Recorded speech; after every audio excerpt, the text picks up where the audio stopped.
Este jueves se realizó un nuevo operativo de fiscalización al comercio irregular en el barrio Mapocho La Chimba. El fin, recuperar la seguridad y el libre tránsito de las personas por las calles. ¿Cómo se está combatiendo la crisis de seguridad en la región metropolitana, también a nivel nacional? Bueno, vamos a estar hablando sobre estos temas con el delegado presidencial de la región, Gonzalo Durán. Delegado, gracias por acompañarnos. Muchas gracias a ustedes por la invitación.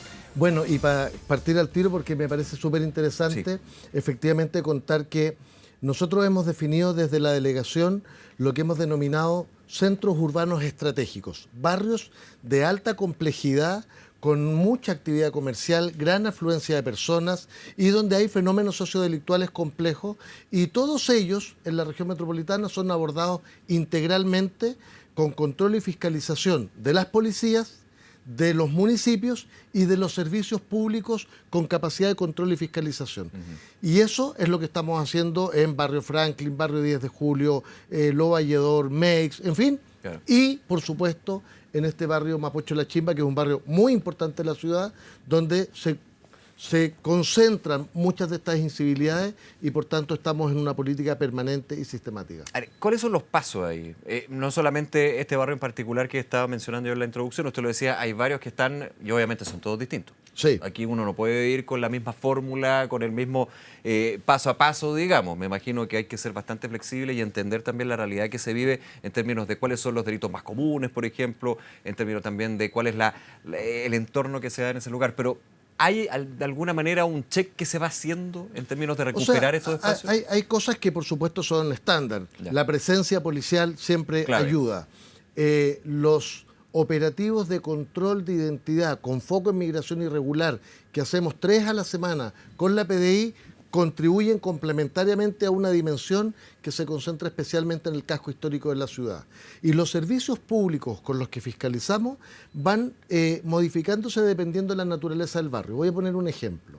En el sector de Meix es muy importante ir con servicio de aduanas, con servicio de impuestos internos, porque nos permite, por ejemplo, verificar cuando hay artículos... La clave y el comercio informal. Exacto, pero también infracción a la ley de propiedad industrial, ropa falsificada o ropa, zapatillas, en fin, artículos de contrabando, incluso en los controles que hacemos vehiculares con Carabineros, y Ministerio de Transporte, muchas veces encontramos, por ejemplo, vehículos, furgones con personas adentro que dan cuenta de trata de personas, tráfico de migrantes, en fin. Bueno, si vamos al barrio Franklin, a la zona del mercado, del matadero o a La Vega, le sumamos al SAC, Servicio Agrícola Ganadero, porque hay temas de contrabando, porque lo que queremos es recuperar el espacio público, enfrentar el comercio irregular, pero también las mafias, el crimen organizado que está relacionado, que está detrás de algún modo, y para eso necesitamos la fuerza de estos otros servicios públicos.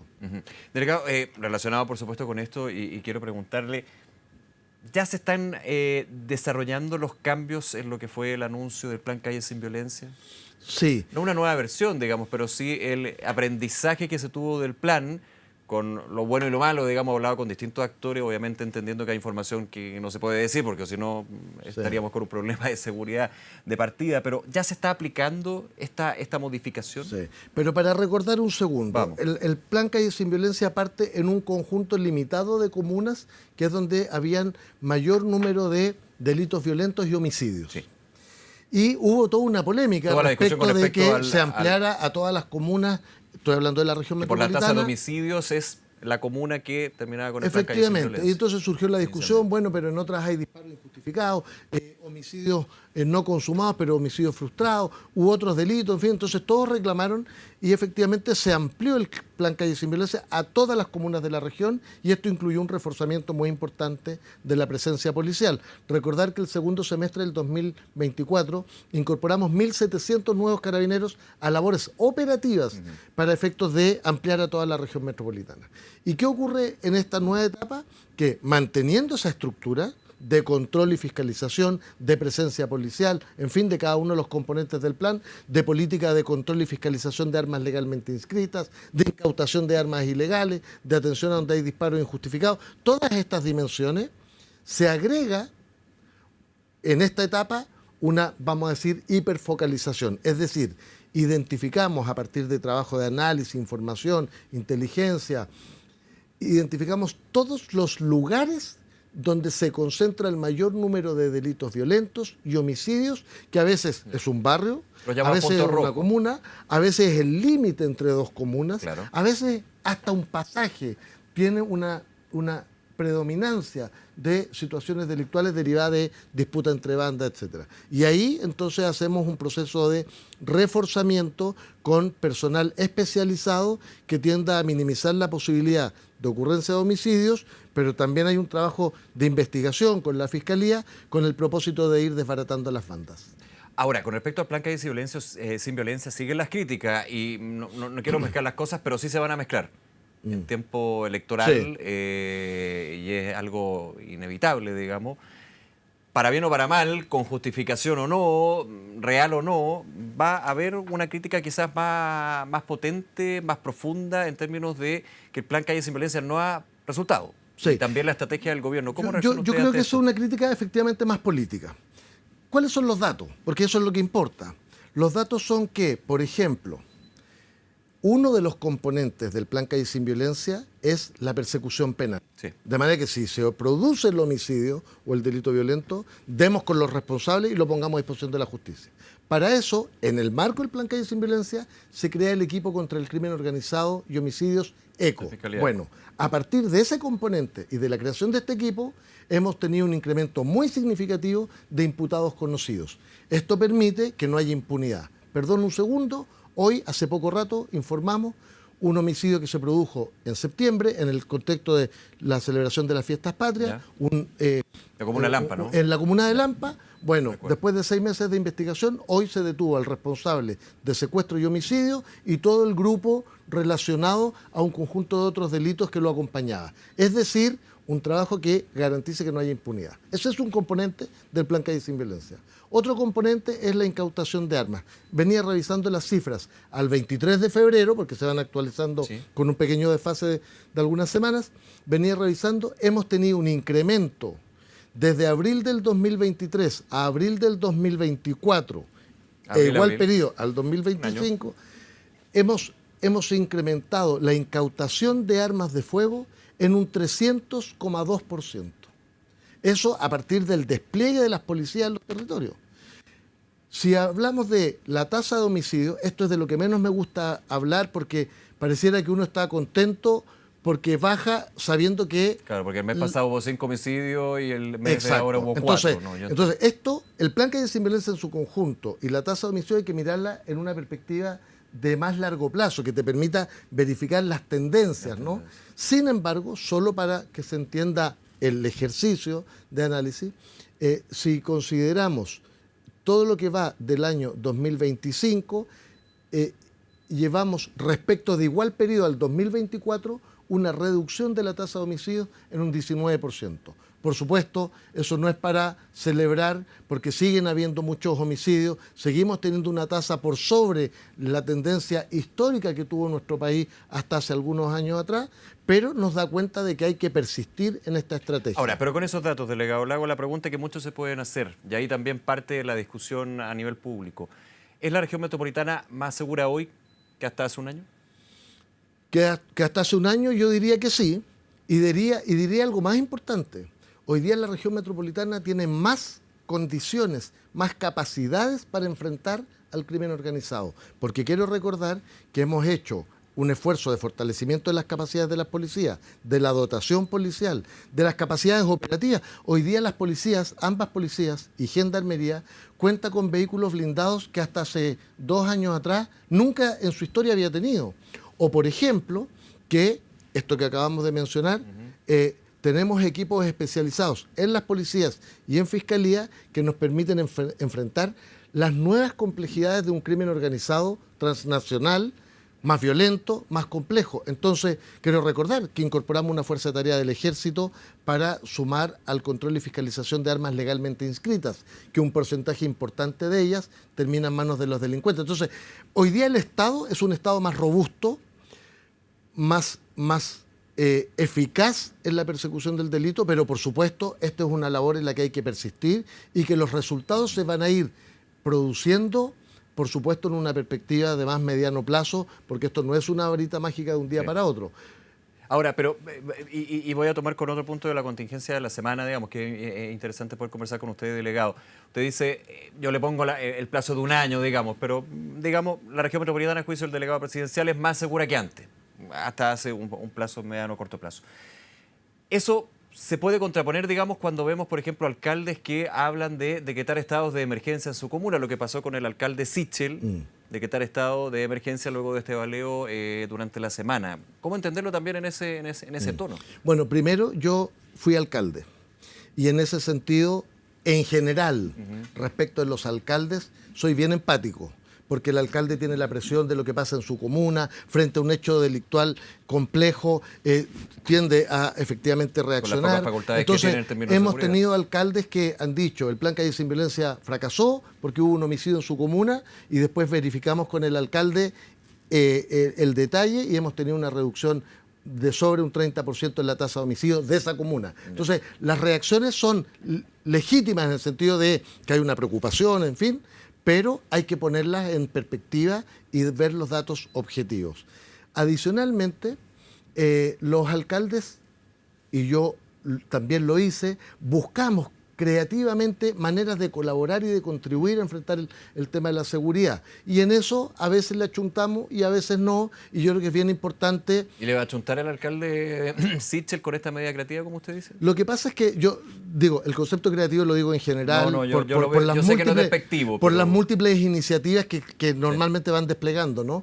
Pero en este caso en particular yo efectivamente tengo una duda respecto de la legalidad de esta denominación de decreto de emergencia. Efectivamente, hay circunstancias en las cuales se pueden establecer medidas de este tipo. Por ejemplo, hay un terremoto. El municipio evidentemente no puede licitar la compra o el arriendo de maquinaria para remover los escombros, pero se hace en función de una definición que es nacional, que depende del Ministerio del Interior, excepción, por ejemplo, y entonces permite ciertas excepcionalidades. En este caso tengo mis dudas, pero quiero ir al fondo. En vez de mantener esta polémica, lo que yo he señalado, hemos tenido una metodología bien exitosa de trabajo con los municipios, la mesa jurídico-policial. Hoy día tuve una con el alcalde de Providencia y de Recoleta, juntos, para enfrentar integralmente el fenómeno delictual del eje Pío IX y en general la dinámica que ha ocurrido en el barrio Bellavista.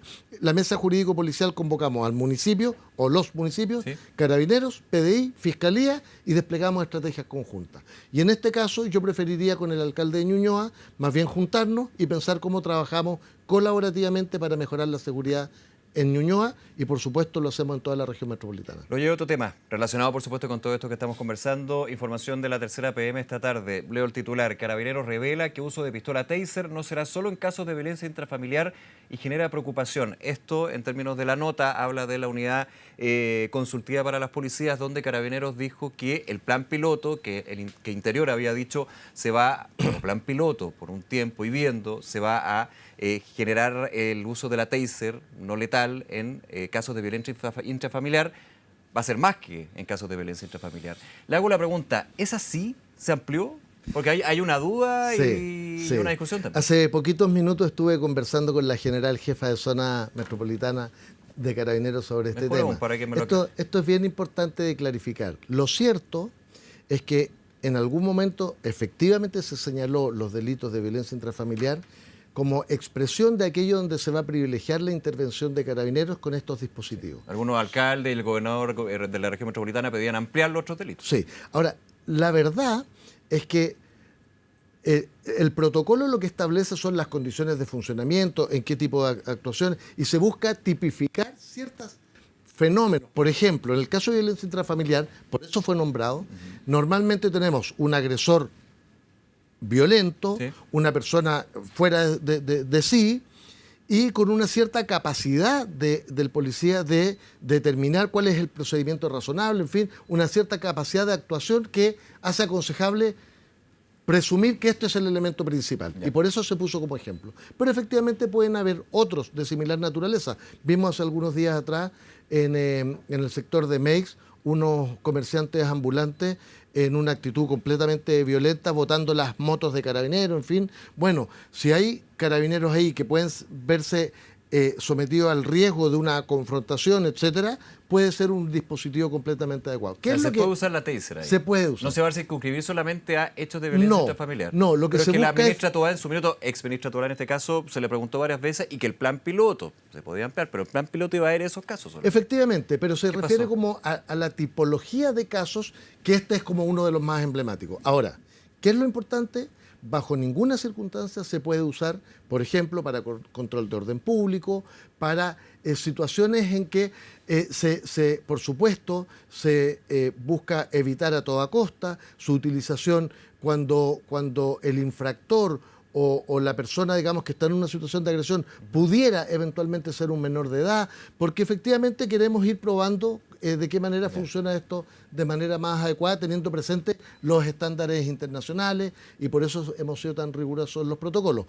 ¿Qué quiero decir con esto? Hay una tipología de actuaciones en que uno de los elementos más típicos es el de violencia intrafamiliar, pero pudiera aplicarse en otros procedimientos sin que haya ninguna reprimenda, por el contrario, pero es que más bien hay un respaldo. Es que para entenderlo, porque uno nota un cambio y al principio se entendió que era solamente para los casos de violencia intrafamiliar, e insisto, alcaldes, alcaldesas, gobernadores pedían que se ampliara y desde el Ministerio de Interior se dijo, vamos de a poco, esto va a plan piloto. Sí, va a ir de a poco porque va a partir en la región metropolitana con un número acotado de dispositivos, en todos aquellos casos con cámaras corporales, y adicionalmente estas denominadas pistolas tienen además dispositivos que permiten la trazabilidad de su uso. Es como la pistola, ¿no? La pistola tú tienes que saber si el funcionario tiene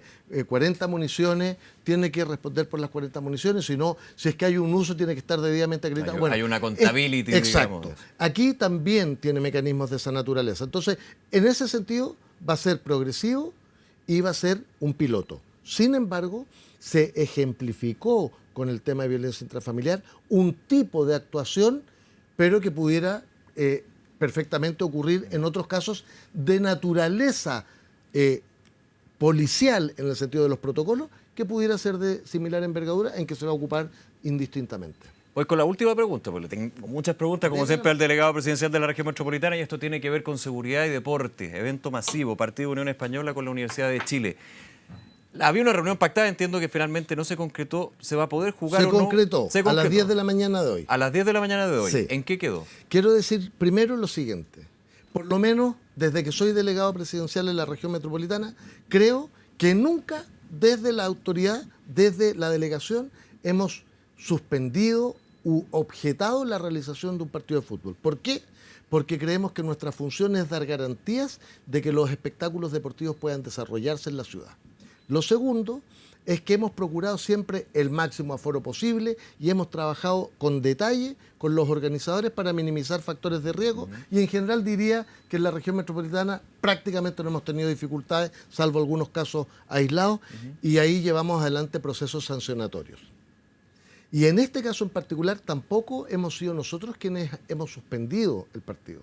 Lo que ocurre es que tenemos un problema de estadio, porque el Estadio Santa Laura tiene, por un lado, el club está desarrollando una transformación muy importante en su sistema de iluminación, pensando además que vienen competencias internacionales. Sí. En segundo lugar, han tenido algún nivel de dificultad con el pasto, que tendría, digamos, algunos problemas para su uso normal, razón por la cual ellos han señalado que tienen dificultades para que se utilice el Estadio Santa Laura, y se visualizaron algunas otras posibilidades, entre ellas el Estadio Bicentenario. Sin embargo, el día lunes está comprometido para otras actividades, razón por la cual la ANFP tiene que resolver si reprograma este partido. Ya, pero no es un tema de seguridad. No es un tema de Unión Española, no es un tema de seguridad administrativo. Es un tema de estadio. Digamos, o sea, ustedes no tendrían pito que tocar, digamos. No tenemos ninguna responsabilidad, porque nosotros no podemos definir si se ocupa o no el estadio en tal o cual circunstancia. Sí propusimos adelantar un poco el partido en virtud de estos problemas de iluminación, con el propósito de que se jugara con luz de día. Y eso fue acogido plenamente por el club, por ambos clubes, por la NFP, Y en este caso en particular es la NFP la que tiene que resolver si reprograma el partido o si piensa en un estadio distinto. Pero esa alternativa de adelantar el partido al horario original que tenía, se ve bien. Eso se ve bien y es una cosa que hemos hecho siempre. Ya, pero se ve bien, digamos, por las partes para que se concrete. Sí, porque a pesar de que tiene una cierta afectación, porque obviamente es un horario donde mucha gente está saliendo del trabajo, en fin, pero se entendió que había una excepcionalidad y se acogió, y nosotros siempre vamos a apoyar a los clubes, a todos los clubes, y a la NFP con el propósito de que se pueda desarrollar el espectáculo deportivo. Por supuesto tenemos que tomar resguardos, a veces hay ciertas restricciones, coordinamos con detalle el despliegue policial cuando corresponda, la cantidad de guardias, pero siempre procurando que el espectáculo deportivo prime y que ojalá sea un espectáculo para las familias, porque es parte de una ciudad que logra acoger sus actividades de manera adecuada. Y se nos viene el Mundial Sub-20, por Así ejemplo. es. Así que, bueno, Así ahí vamos a estar bueno, y en el conversando caso de la eso, Unión sí. Española, la Copa Sudamericana. Y la Copa Sudamericana, sí, hay varios eventos este año. Delegado Gonzalo Durán, muchas gracias nuevamente por acompañarnos. Muchas gracias a ustedes esté por muy la bien. invitación. Nos vemos.